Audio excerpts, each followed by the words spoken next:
नमस्कार मेरे परम मित्रों। आशा करता हूँ कि आप सब कुशल मंगल होंगे। मित्रों, आज बात करेंगे कर्मा कॉन्सेप्ट के बारे में। और मुझे किसी ने पूछा है कि क्या भैया जी, जो मनुष्य हैं ये जन्म से ही मनुष्य हैं या फिर बंदर से फिर बने। तो जो मुझे ज्ञान है मेरे गुरु के आशीर्वाद से, और जो मेरे गुरु जो मुझे बताते हैं मैं वही बताता हूँ। और मेरी मर्ज़ी से कोई भी शब्द नहीं बोलता हूँ। और गुरु जो ज्ञान देता है उसके बाद में जो आत्मज्ञान प्राप्त हो जाता है, तो उसी हिसाब से फिर अनुभव होता है। जो अनुभव होता है गुरु कृपा के हिसाब से वही हम बताते हैं।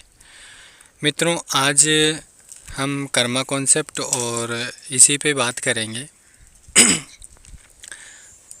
फ्रेंड्स, जो मनुष्य हैं ये जन्म से ही मनुष्य हैं और ये सतयुग से ही चले आ रहे हैं।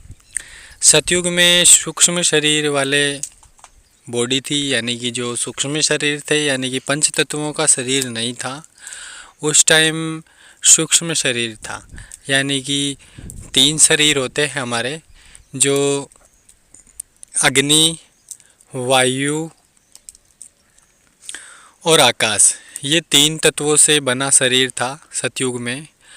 और धीरे धीरे ये पंच तत्वों में विलीन हो गया।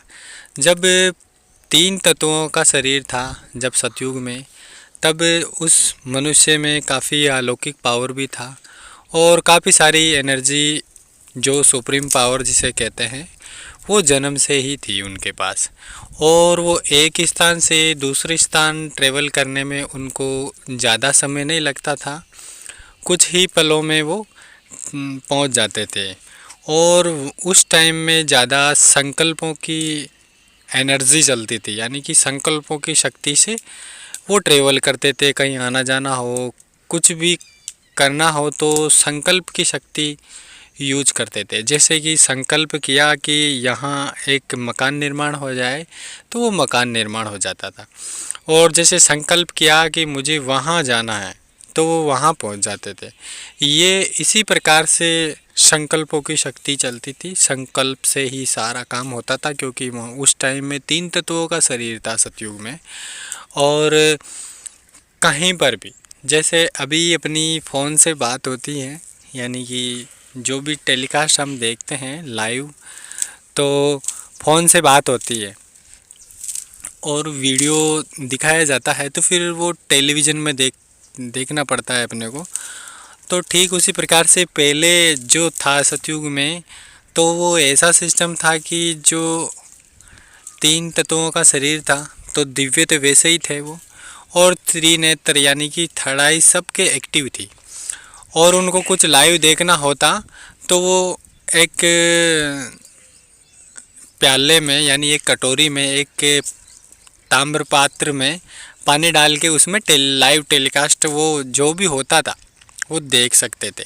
पहले ये इस तरह की जो परमात्मा ने ही विद्यमान की है, जो जन्म से ही ये शक्तियाँ मिलती थी। क्योंकि उस टाइम में 3 तत्वों का शरीर था, तो वो वैसे ही सुप्रीम पावर उसके अंदर मौजूद था। और धीरे धीरे जैसे जैसे वक्त निकला, ये द्वापर युग और फिर कलयुग, और ये बहुत सारे 4 युग हैं, बहुत सारे तो नहीं है, 4 युग हैं। तो जैसे जैसे युग परिवर्तन हुआ, जैसे जैसे अपना बॉडी का भी परिवर्तन हो गया। और उस टाइम में जो हमारी बॉडी में सुप्रीम पावर जो जन्म से ही मिलती थी, वो बिना भक्ति के ही जन्म से ही मिल जाती थी। क्योंकि उस टाइम में कोई भी झूठ नाम का एक भी शब्द नहीं था और सब सत्य ही बोलते थे। तो इस प्रकार से जो भी सुप्रीम पावर थी वो उस टाइम जन्म से ही मिलती थी।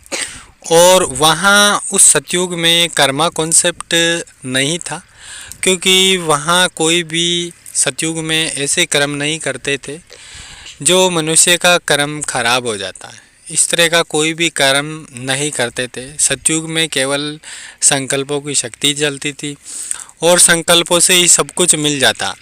इसलिए वहाँ ना तो कोई झूठ बोलते थे और ना ही कोई लड़ाई झगड़ा होता था, क्योंकि संकल्पों की शक्ति से ही सारा काम होता था। धीरे धीरे युग परिवर्तन हुआ तो फिर पंच तत्वों का शरीर बन गया, यानी कि धरती तत्व और जल तत्व, ये 2 तत्व और मिल गए, 3 से हो गया फिर 5। अब जल तत्व भारी तत्व होता है जो हमें दिखता है, और धरती तत्व ये भी हमें दिखता है। इसलिए फिर ये 2 तत्व मिलने के कारण से हमारा शरीर, हमारा जो बॉडी है वो दिखने लग गया सबको। ये दिखने का राज यही है, क्योंकि ये 2 तत्व मिलने के बाद में अपना ये बॉडी दिखने लग गया। और जैसे ही ये दिखने लगा तो ये जैसे ही युग परिवर्तन हुआ तो बॉडी का भी परिवर्तन हो गया, उस युग के अनुसार से उस बॉडी का भी परिवर्तन हो गया। तो जैसे ये परिवर्तन हुआ, लेकिन ऐसा नहीं है कि ये जन्म से पहले बंदर थे फिर धीरे धीरे परिवर्तन होते होते इंसान बन गया, ऐसा नहीं है।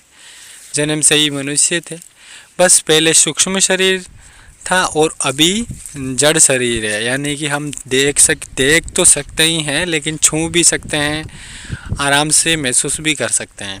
लेकिन पहले ऐसा शरीर था, देख सकते थे केवल, और हम छू नहीं सकते थे, क्योंकि वो एक अदृश्य जैसी एनर्जी थी। तो जब अग्नि तत्व धारण होता था, अग्नि तत्व लेते थे, तब वो बॉडी दिख जाती थी, उसके बाद में वो बॉडी दिखती नहीं थी 3 तत्वों के शरीर की। और अभी जो पंच तत्व हैं, ये पंच तत्व सतयुग को छोड़ के बाकी सब में पंच तत्व का ही बॉडी था अपना। और जैसे जैसे युग परिवर्तन हुआ वैसे वैसे जो शक्तियाँ थी जो हमारी बॉडी में जो जन्म से मिलती थी वो क्षीण होती गई। फिर इंसान के अंदर जो एनर्जी थी, जो सुप्रीम पावर थी, वो बिल्कुल विलुप्त होती गई, धीरे धीरे इतना विलुप्त हो गई कि ये कलयुग में तो बिल्कुल ही ख़त्म हो गया। लेकिन परमात्मा जब भी किसी को जन्म देता है तो वो सुप्रीम पावर अपने मस्तिष्क में, यानी मनुष्य के मस्तिष्क में ये डाल के भेजते हैं। जैसे गाड़ी बनती है तो गाड़ी में बहुत सारे फीचर्स होते हैं, कंपनी उसमें बहुत सारे फीचर्स डालती है, लेकिन जो चलाने वाला है उसको ज़्यादा फीचर्स के बारे में पता नहीं है, तो पूरा ज़िंदगी भर चलाएगा लेकिन उन फीचर्स को कभी यूज नहीं करेगा वो। ठीक इसी प्रकार से, क्योंकि उसको ज्ञान नहीं है तो यूज नहीं करेगा। जैसे ही अपने बॉडी में, मस्तिष्क में एक ऐसा सुप्रीम पावर है जो परमपिता परमेश्वर, जो जन्म से ही हमें ये प्रदान करते हैं, और उसको जो इंसान यूज करने वाला होता है, जो उसको सही तरीके से यूज करता है, तो उनके पास काफ़ी सारी सिद्धियाँ, अलौकिक शक्तियाँ उनके पास विद्यमान हो जाती है। और वो वायु गमन कर सकता है, धरती जो पहाड़ों के बीच से निकल सकता है, वायु गमन और आकाश गमन कर सकता है। आकाश गमन का मतलब है जो पृथ्वी है, इस पृथ्वी से बाहर भी जा सकता है। और जितने सारे लोक हैं, लोक यानी कि जैसे अपना पृथ्वी है, पृथ्वी के अलावा अरुण वरुण यम, ये बहुत सारे लोक हैं, तो इस लोक में भी वो जा सकता है। जब जा सकता है जब अपना परमात्मा सुप्रीम पावर अपने दिमाग में स्थापित करके रखता है, लेकिन जो उसको सही तरीके से यूज करना जानता है, तो फिर वो अलौकिक पावर जागृत अवस्था में फलित फूरित होता है।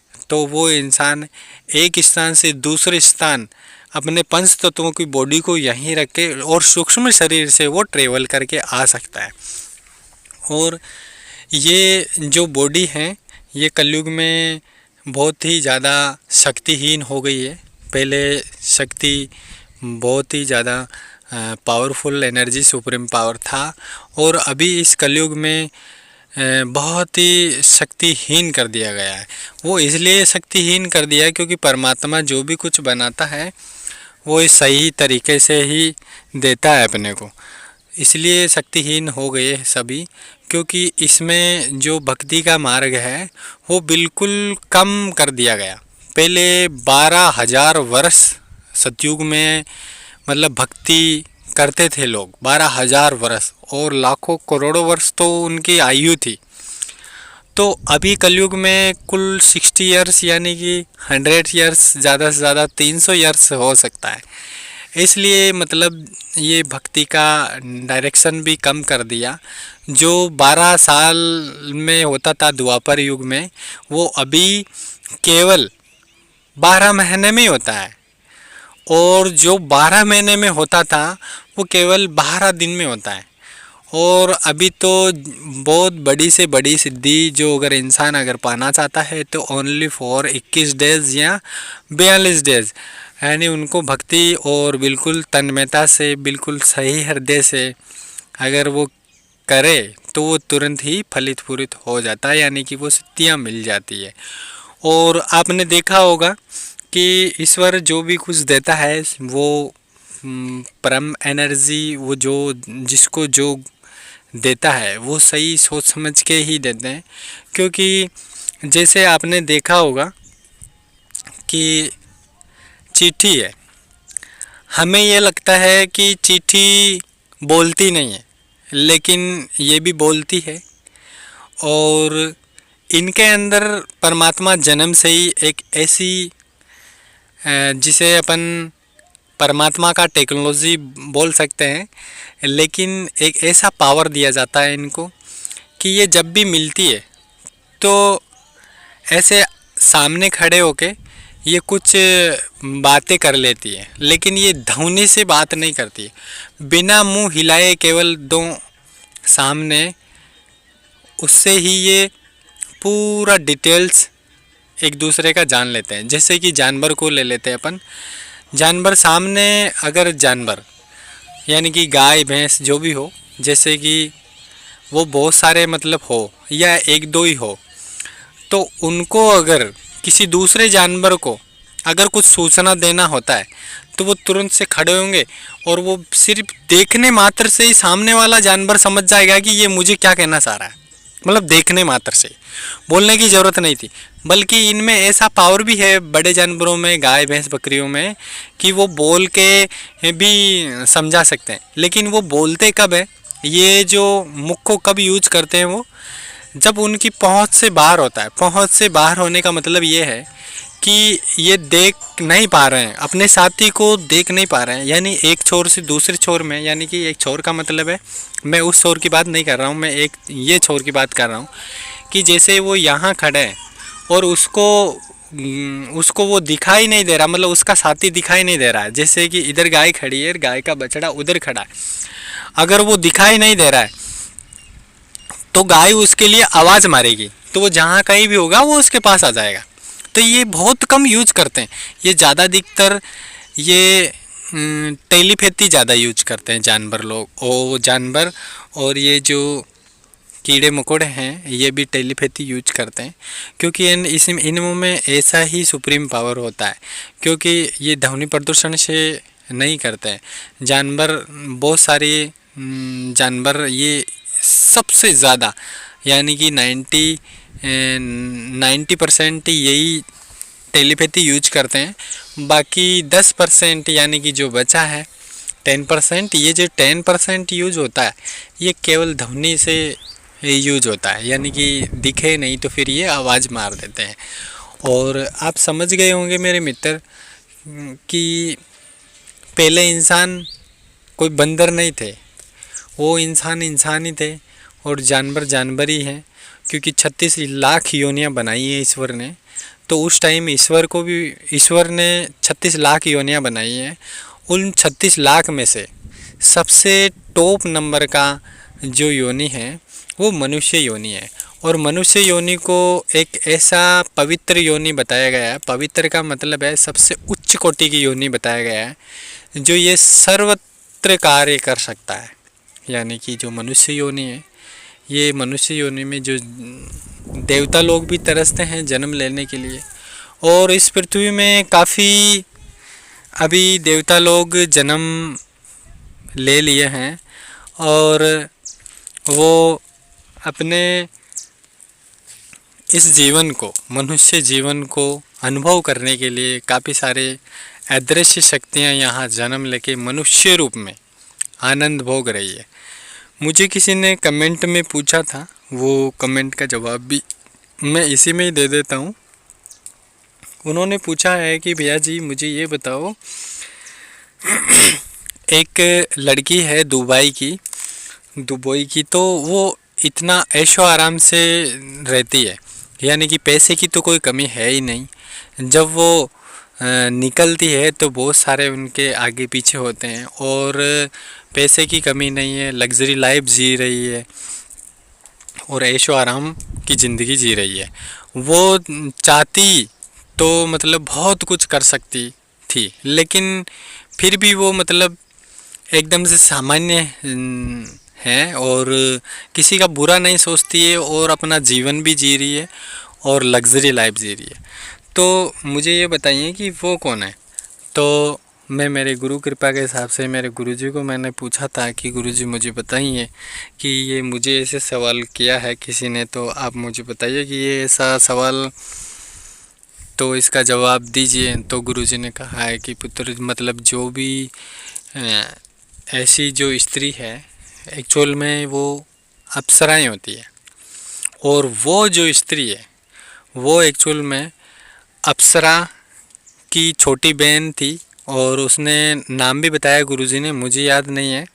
और उसकी क्या एक हट था, उसका एक ज़िद थी कि मुझे इस मनुष्य योनि में जन्म लेके मुझे भोग विलास आनंद लेना है।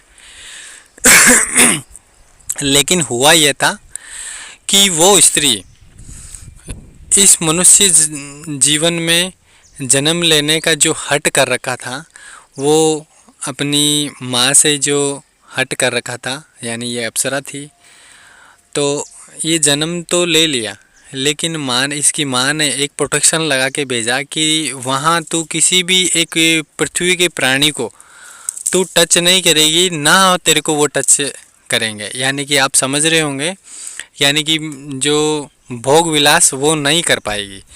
और वास्तव में ऐसा ही हुआ कि वो स्त्री काफ़ी वर्षों तक, यानी कि 25 इयर्स तक वो जीवित थी, और अपना पृथ्वी में जितना भी जो आनंद है, भोग यानी जितना भोग है, सब भोगा उसने। जो गलत है वो बिल्कुल हुआ नहीं उसके साथ, ना उन्होंने किया है, और ऐसा विचार भी नहीं आया, और अपना नाम हो गया उसका, और ऐसा जीवन जिया उन्होंने। और फिर वो एक दिन सोते ही रह गई, मतलब सोई ही रह गई। तो ये सोई हुई रहने का मतलब ये है कि जो भी जो स्त्रियां होती है, जो काफ़ी सुंदर और काफ़ी मतलब आनंद में भोग रही होती है, लेकिन वो एक साधारण मृत्यु से अपना बॉडी को छोड़ के चली जाती है। तो ये एक यही रीज़न होता है कि वो सिर्फ जन्म तो लेती है, लेकिन वो पूरा ऐसे लेती है कि उनको जैसे ही दुख प्रकट होने लगते हैं, वैसे तो परमात्मा उनकी रक्षा करते हैं, लेकिन जैसे ही दुख प्रकट होने लगते हैं और फिर उनका इच्छा पूर्ति हो जाता है, यानी कि उनका मन भर जाता है, तो वो क्या करती है, अपनी बॉडी को वहीं छोड़ देती है और अपनी बॉडी से बाहर निकल जाती है, और सूक्ष्म शरीर के साथ में वो स्वर्गलोक सुधार जाती है, यानी चली जाती है। तो फिर वो बॉडी ऐसे की ऐसी पड़ी रह जाती है। फिर उस बॉडी को मतलब वो जैसे जो होता है वो सब करते हैं। तो काफ़ी सारी स्त्रियां ऐसे ही है इस दुनिया में, जो अप्सराएं हैं, कोई देवियां हैं, और काफ़ी सारी स्त्रियां ऐसी भी है जो अपना पिछला जन्म भी स्त्री का था इस पृथ्वी पे, और इस जन्म में भी वो स्त्री है, यानी कि पिछला जन्म और इस जन्म में भी स्त्री है। और बहुत सारे केस ऐसे भी हैं कि पिछले जन्म में वो हस्बैंड वाइफ थे और इस जन्म में वो बहन भाई है, और पिछले जन्म में यानी कि दोस्त था और वो इसका मित्र था, और इस जन्म में वो हस्बैंड वाइफ है। मतलब ऐसा भी हो रहा है। मैंने एक केस ऐसा देखा है, ये परम सत्य है एक्चुअल में।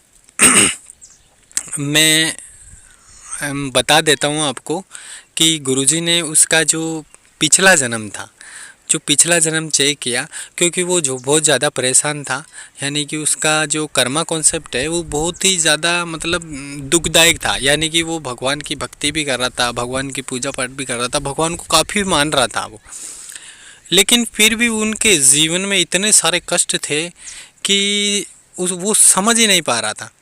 तो फिर मैं गुरुजी के पास लेके गया उसको और उसको बोला कि तू जो भी है समस्या गुरुजी से समस्या का हल करवा ले। तो एक्चुअल में गुरुजी मतलब एकदम से ऐसे बात नहीं करते हैं वो, और वो ज़्यादा अधिकतर समाधि में ही रहते हैं। यानी कि 24 घंटों में सिर्फ 5 घंटे ही वो अपना नैन खोलते हैं, तब वो बात करते हैं, और वो भी छोटे शब्दों में ही पूरा सारांश समझा देते हैं। पता नहीं उनमें ऐसा क्या एनर्जी है कि कम शब्दों में अधिक समझा देते हैं वो। तो गुरुजी ने कहा है उनको कि जो वो हस्बैंड वाइफ थे, तो उन्होंने कहा है गुरुजी ने तो बल्कि उसकी वाइफ को देखा भी नहीं, फिर भी उन्होंने कहा है कि तुम्हारी वाइफ पतली हैं और उनके पैर इस तरह के हैं, और उसका जीवन पिछले टाइम में पुरुष का था, और ये जो अभी पत्नी है तुम्हारी ये पिछले टाइम में तेरी मित्र थी। मित्र का मतलब दोस्त थी, और इस जन्म में ये तेरी पत्नी है।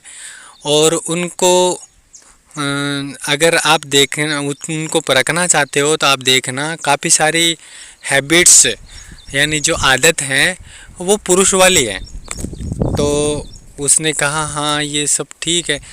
तो काफ़ी सारी चीज़ें मिल रही थी, और वास्तव में पुरुष वाली हैबिट थी। काफ़ी सारी हैबिट्स आदत जो होती है, काफ़ी सारी आदत मतलब पुरुष वाली थी।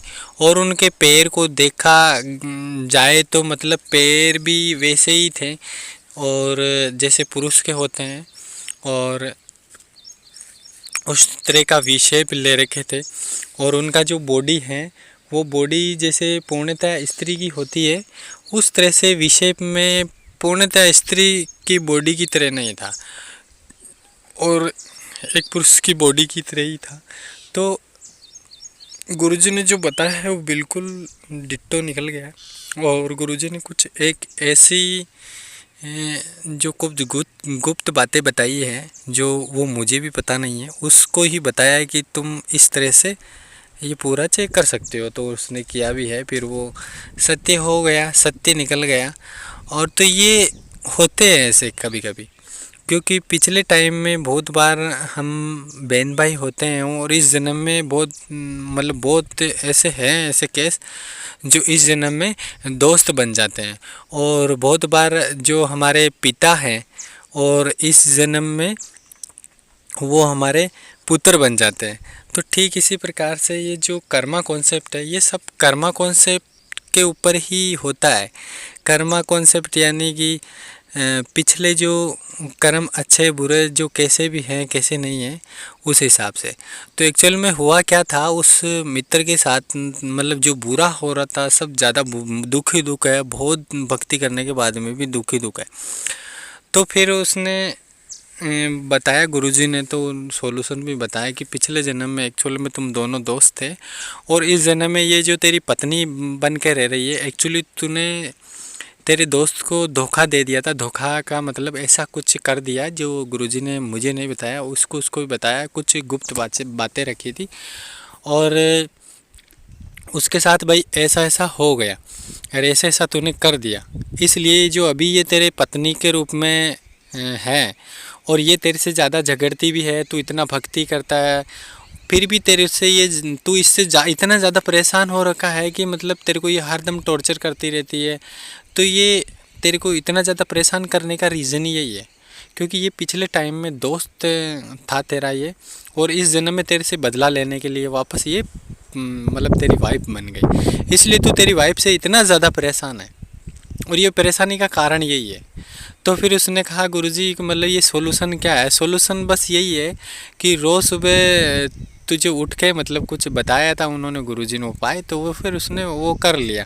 माफ़ी जो होती है वो माफ़ी मांगनी थी, यानी कि उस सूक्ष्म ओरे से माफ़ी मांगनी थी। जो हमारा पूरा रिकॉर्ड पड़ा रहता है, कहीं जन्मों का रिकॉर्ड पड़ा रहता है उसमें, तो वो क्या है कि प्रभाव तो पड़ेगा, यानी कि वो पिछले जन्म का प्रभाव तो पड़ेगा, लेकिन वो प्रभाव वरदान में चेंज हो जाएगा।